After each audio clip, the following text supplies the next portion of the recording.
আপনার সন্তান অবাধ্য হলে পবিত্র রমজান মাসে একটি মাত্র নাম আপনি পাঠ করুন। আপনার সন্তান বাধ্য হয়ে যাবে, আপনার সন্তানের মন গলে যাবে, নরম হয়ে যাবে। আপনি যা বলবেন তাই আপনার সন্তান শুনবে। প্রিয় ভাই বোনেরা, আপনি আপনার সন্তান নিয়ে অনেক দুশ্চিন্তার মধ্যে পড়ে গিয়েছেন, হতাশাগ্রস্ত হয়ে পড়েছেন। কি করবেন? সন্তান অবাধ্য। আপনার মনে অনেক আশা যে আপনার সন্তানকে উচ্চ ডিগ্রি অর্জন করাবেন, কিন্তু লেখাপড়া না করার কারণে, অবাধ্য হওয়ার কারণে সে কোনোভাবেই ভালো ভালো রেজাল্ট উপহার দিতে পারছে না। সে অনেক খারাপ রেজাল্ট করে। তো সেই খারাপ রেজাল্ট দিয়ে তো উচ্চ ডিগ্রি অর্জন করা যায় না। একেবারে নিম্ন কলেজে ভর্তি হতে হবে, নিম্ন স্কুলে ভর্তি হতে হবে, অন্যথায় ভালো ভালো স্কুল কলেজগুলোতে তাকে অ্যালাউ করবে না। এই জন্য আপনি পেরেশানির মধ্যে পড়ে গিয়েছেন। আপনার সন্তান মাত্র একটি বা দুটি, আপনি একেবারে অস্থির হয়ে পড়ছেন। কি করবেন? পেরেশানির আর দরকার নেই। অনেক টাকা পয়সা খরচ করেছেন হয়তো ইতিমধ্যে, আর টাকা পয়সা খরচ করতে হবে না। পবিত্র রমজান মাসের বরকতে আপনার সন্তান বাধ্য হয়ে যাবে। যদি আপনি অভিভাবক হয়ে সন্তানের জন্য এই আমলটি করতে পারেন, এই নামটি পাঠ করতে পারেন, অবশ্যই আপনার সন্তান বাধ্য হবে। আপনি মন ভরে, প্রাণ ভরে রব্বুল আলামিনের কাছে বলবেন, বিশ্বাস নিয়ে এই নামটি পাঠ করে অবশ্যই আপনার সন্তানের মন আল্লাহ রব্বুল আলামিন গলিয়ে দিবেন। আপনার কাছে এসে বিনয়ের সাথে কথা বলবে, বাবা আমি স্কুলে যাব, কলেজে যাব, মাদ্রাসা যাব, কোরআন পড়তে যাব, নামাজ আদায় করতে যাব, একেবারে সুন্দর করে কথা বলবে বিনয়ের সাথে।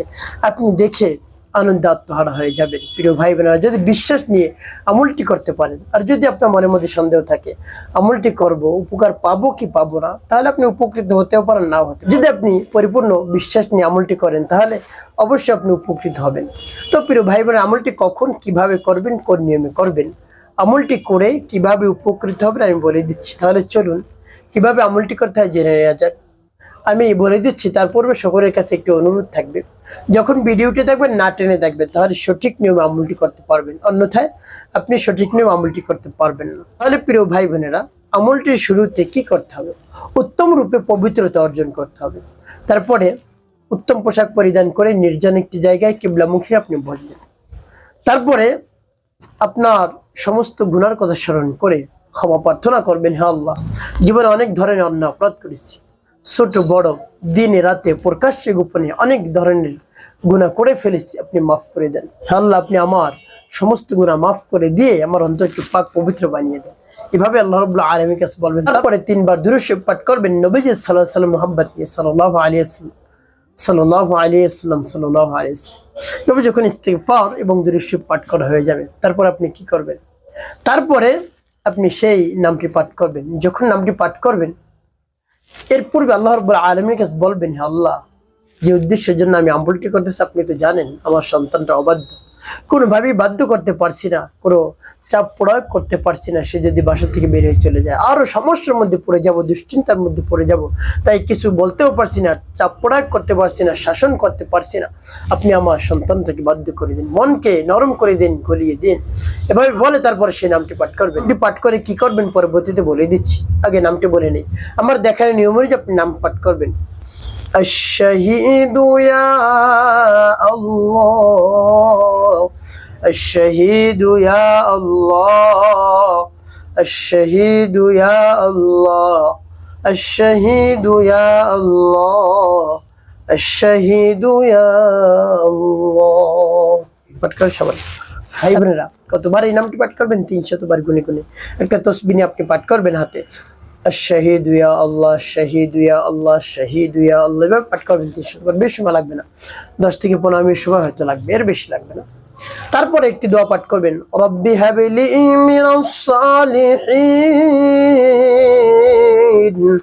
রব্বি হাবলি মিনাস সালিহিন, রব্বি হাবলি মিনাস সালিহিন। ভাবে এই নামটি পাঠ করবেন 7 বার।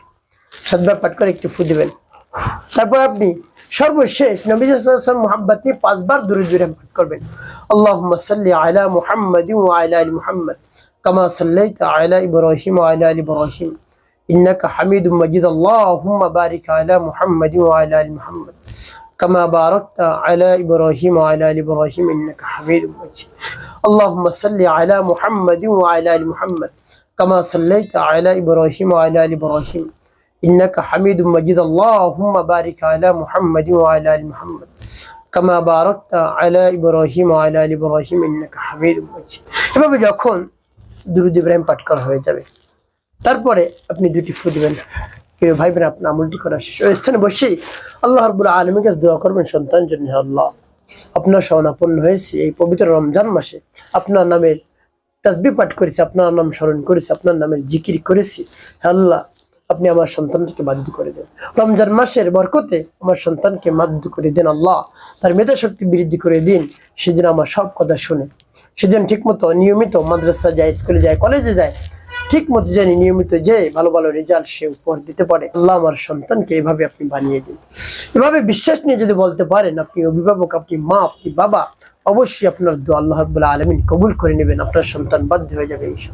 একটি কাজ করতে হবে, পাঁচ ওয়াক্ত নামাজ আপনাকে আদায় করতে হবে, মানুষের খিদমতে কল্যাণ কাজ করবেন, অবশ্যই আপনার জীবন হবে সুখময় এবং শান্তিপূর্ণ ইনশাআল্লাহ।